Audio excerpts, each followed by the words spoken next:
it is better we get prepared, and once we are prepared, we will know how to cope when it started new. Okay. Small. Okay. I wanted to ask, so that we'll be guided in this conversation. What are those commonest causes of fire outbreaks, especially in this season, and what should we do to prevent them? And even when they happen, what are the immediate first aid measures that we can take before the arrival of your people? All right. You see, when you say what you do to prevent them from happening, when you are in a building, first check that you must have the first aid firefighting equipment, which are fire extinguishers. You must install fixed installations like the water main, that is what they call it, water mains, where water can pass through a pipe, especially in the case of 2-story, 3-story building, so that whenever there's a fire at any floor, the thing that would be expected thing is the fire service will plug their hose on the hose water mains, and they will go and fight the fire. So hose reels, you know that thing that is red that you can unroll and roll. Hose reel can be installed. These are fixed installations in a building. Then all these things are not automatic. They cannot just operate. You need to train the personnel on how to use this equipment to fight fire when it happens. So these are the prevention measures. These are the things to put in place in the building before even you start the business. And let me also chip in this, that most people, because we smoke detectors are to detect smoke, and we have automatic fire suppression system like FM200, like all those things that if you fix them, they automatically activates once there is a smoke that is, they sense smoke, and once the smoke has been sensed, they are activated and extinguish the fire. But even when there's no human intervention. Yes. So those are automatic fire suppression system. However, what I wanted to chip in is this. How many of us, how many of this organization do sensitize people, do think about safety precautions in their domain? So, and that is why the new leader that we have in FCT Fire Service, Engineer Zacchaeus Adebayo, is made it mandatory for a fire prevention office, which we have a unit called fire prevention, to go to premises and sensitize them about fire safety so that they won't have this kind of issue. But in most cases, we are also expecting that people will invite us because we can't go around, we can't know every place in Abuja or its environs. We can't be everywhere. So you need to write to us, inviting us to come and sensitize your people. And most people have been doing, most organizations that are safety conscious have been doing it. And we are really, really applauding them for doing so. Yes. So you've not mentioned, what are the commonest causes so that people will know and then they can be able to be careful? When we talk about commonest causes, the commonest of it all is carelessness. Actually, we have two major causes. One is the natural, and the other one is man-made. Natural causes can be earthquake, tsunami, tornado, hurricane, all this can be the natural causes, which by the grace of God, we thank God in this part of the world, in our own part of the world, we don't experience all these natural disasters. However, the man-made is so rampant. Man-made can be categorized also into two. One is negligence or carelessness, and the other one is arson, which is deliberate. When we talk about carelessness, we are talking about the omission or commission of human beings to your environment. One, you are overloading your socket. You should know that you have exerted much more pressure on that particular socket. So by doing so, it will give in one day. It has started heating up. It's like you now. You have power to carry a 50 kg cement, bag of cement. Then somebody now give you 100 kg. You will quickly drop the. So after some time, the whole thing will be depleted and it will turn to fire. Then what about storing of inflammable materials or substances in the stores? Like we have in the case of one place in Lagos that they stored warfare materials for a long time, only for one day that the whole thing. Yes. Yes. I think one cantonment. Yes. So the Ikeja cantonment. That, yeah. You see, so also look at the one that happened in Canadian Embassy. Let me give this scenario now. The generator house is where you expect heat to be generated once the generator is active. So then you now install a storage tank, diesel, inside the generator house. So with time, the generator has been heating up this tank, and that very day it gave in. So that was what happened at the Canadian Embassy. It busted. It busted.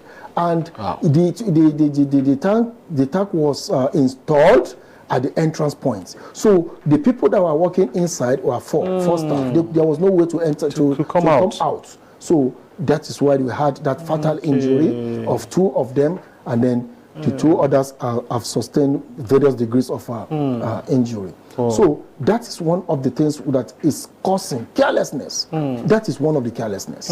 Now another thing is, what about cooking in the kitchen and unattended to? You are not an inattention kind of cooking, or in the parlor as well, or in your sitting room. You have done a lot of things. You have put water on the fire. Probably you are tired for the day. You just doze off, and that will cause fire as well. So one thing is that one thing at a time is being careful. If you are cooking in the kitchen, then let your attention be in the kitchen, and don't be in the kitchen as well as in the sitting room watching a very interesting program. Movie. So what about those who they have a spare gas cylinder, and then while one is powered, the other one is kept beside it? And of course, we know that also has a way of generating heat. Or some people whose gas cylinder is leaking, and then you see that they place a heavy stone on top of it with, what about, speak to those people? Actually, those are what we call unsafe acts, because there are 2 things that are tied to things that are causing hazards. Unsafe acts, that is human error from your own self as a staff, as a personnel, or as somebody who is not following safety regulations in the home. So unsafe condition, that is the condition you met the organization putting you to. For example, now we are in ASO TV. Let's say there's no fire extinguisher in ASO TV, just for example. You can see that the management have put us in an unsafe condition. But if they have adequate fire extinguisher, they've done their best. But if you are now the type that is practicing unsafe acts, then it is your own fault being practicing unsafe acts. So people that put fire cylinder, gas cylinder in the kitchen, they are trying to say, oh, when this one is exhausted, I can quickly switch to this one. You have tried to solve one problem, but you have created another problem.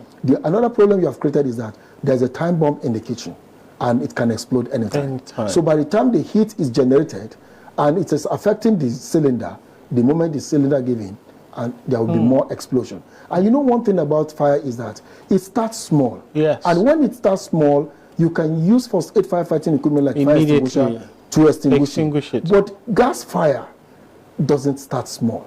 The moment fire starts small elsewhere, and it has extended to a cylinder that's being kept in the kitchen, honestly, it has become a very bad situation, because it will explode and the whole house is gone. But putting the gas cylinder outside the kitchen is the best practice. So that let it serve as a switch to your electricity, switch to your burner. By the time you go outside, you switch it on, you turn on the knob, you go to the kitchen, you get to the gas burner, you start manipulating the knob, putting it on, and then putting it off when you are done.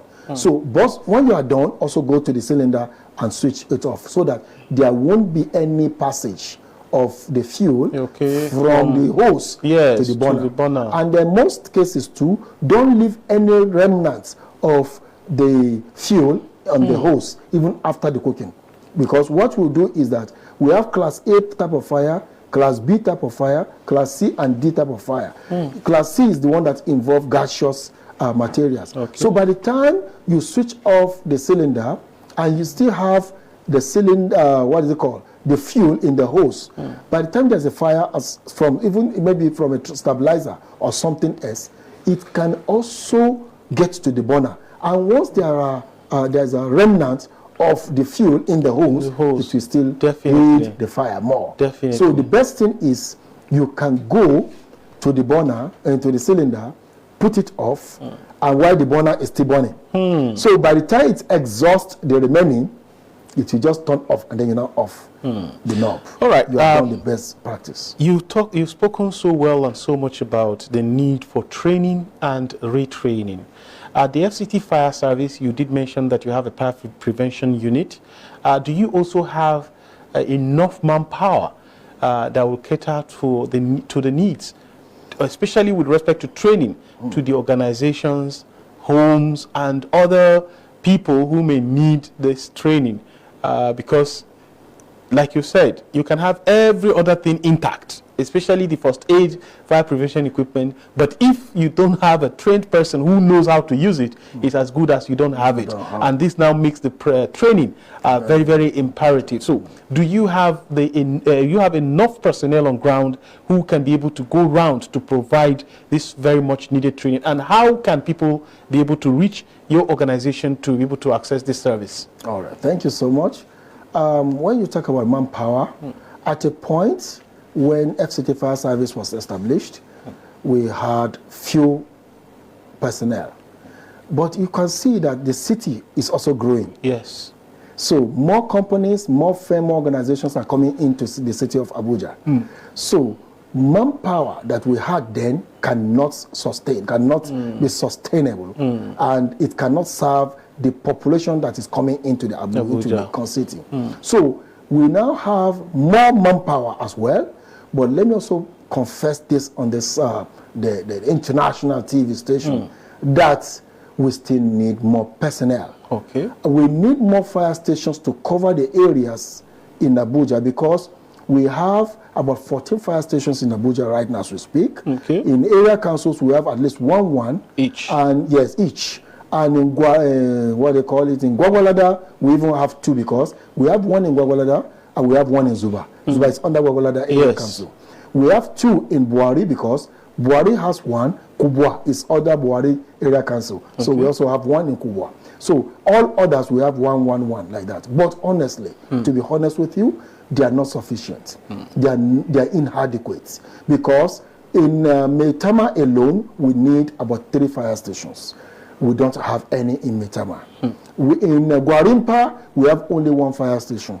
We need about 5 fire stations in Gwarimpa. You know how large, how big Gwarimpa is. Up to Galadima, up to very close to all these Kagini and so. Yes. We need opposite Kubwa. So we need more fire stations. And if you are building more fire stations, you will need more personnel to mount the fire stations. So that is why we say we are having personnel for training, but in the fire prevention units have enough personnel right now. Okay. They are trying their best to see that they get to many organizations, they enlighten, they've gone to many, and many of these organizations who are safety conscious have been writing to us in FCT Fire Service, and we have been rendering these services to them. Let me also chip in this, that it is not enough for the organization to write. It is not enough for the organization to wait for us to come to their premises, to come and sensitize them. Let them also take it as this responsibility to come and train their staff, write to us and tell them that we want to train special marshals for our organizations. So this train the trainers course, which we are ready to give, we have been doing it. Let them come and train their people so that they will go back and train other personnel. So, and that is what we're introducing now. And also, we have a very good ministers in FCT right now that we know that is a workaholic, is a Mr. Doing man, Mr. Project. We know his antecedent, and we believe that it will bring a lot of changes to us, because right now we have made it known to him that we have even some of the equipment we are having today are obsolete. Let me be factual. They are obsolete. We are managing them. And you know, cost of repair is even more than getting a new one. So we need new modern firefighting facilities or equipment to fight these fires. And then we are also setting up FCT Fire Service, Fire Safety and Rescue Academy. Okay. You can see the issue of the training you are talking about.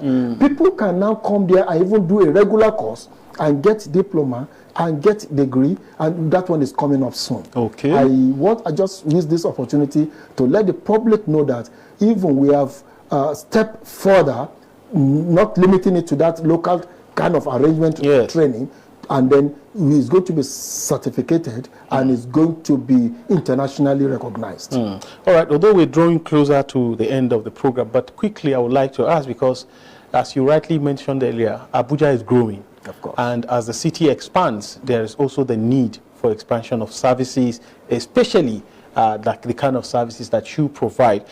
We know also that we live in modern times where technology is the in thing.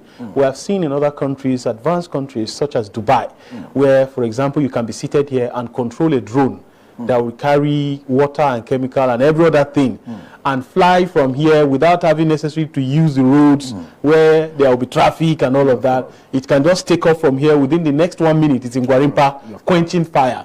Are you also thinking in that direction? Yes, we're also thinking in that direction. It's just that going the smart way, because that is the smart firefighting. We are going towards that direction, and it is part of the things we have written to the Honorable Minister. Although one thing is that we are yet to meet with him physically. Our boss is trying his effort to make sure that once he has the opportunity to meet with him, they will discuss all these things. And these things cannot be achieved in one day. We know very well that we are getting closer to getting them. And before even that is knowing the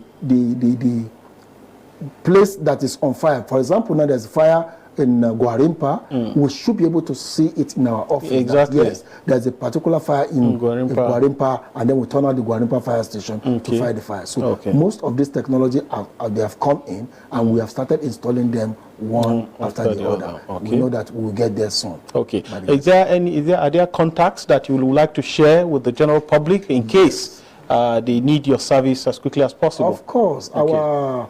Our hotline fire service number in FCT is 09290-6118. I repeat, 09290-6118. And we also have national emergency number, which is 112. In case that person that is making the call is not having credit or is not having airtime in his phone, he can use 112, which is a toll-free line for calling. But one thing about the 112 is that it's a national emergency number. All other emergency services are also attached to it, not only fire service. So once you put a call through, they will now channel it to the fire service, and the fire service will turn out the nearest fire station to the fire scene. Thank you so much. So as we call it a day on the on this segment of the program, very quickly, just for like the next 30 seconds, advise FCT residents, especially in this very moment that we are going into, especially our women who are always in the kitchen, who are mostly in the kitchen, as it were, on what to do, especially when fire happens immediately. Should they panic and run away, or is there something they can do immediately? All right. The first thing is, let us be prepared. The first thing, being prepared, then we must make sure we have firefighting equipment that is, because that is part of the being prepared. Number two is, let us get a little training and know what we do. Number three, please, all the carelessness that has to do with overloading of sockets, children playing with matches, cooking unattended to, and making phone call very close to filling station, making phone call close to generator, making phone call even in the kitchen. All these things should not be practiced. It should be, you know, we should know that those things can cause fire. And then in the most very, very, very important, you should have fire service contact, because what really transpired in Samsung and make the fire to be that big before fire service came around was because none of them called except a good Samaritan that knows personal number of somebody that now called the person,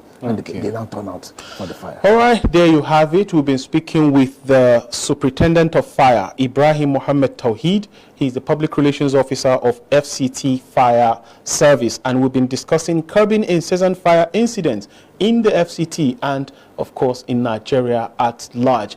It's been a very educative and enlightening segment of the show, but this is where we call it Today on the Show this morning. My name is Usman Katun Umar, but before that, I have to thank you very much for coming, Mr. Ibrahim. Thank you for having me. I hope that when we invite you next time again, you will be here because, of course, as we approach the season, this is your moment for consistent enlightenment. Thank you so much. Thank you very much, dear listener, for investing your morning with us. We hope that you've been able to gain a thing or two throughout the various segments of the show. We hope that you enjoy the rest of the day and have a very fulfilling day. My name is Usman Katun Umar once again. Bye-bye for now.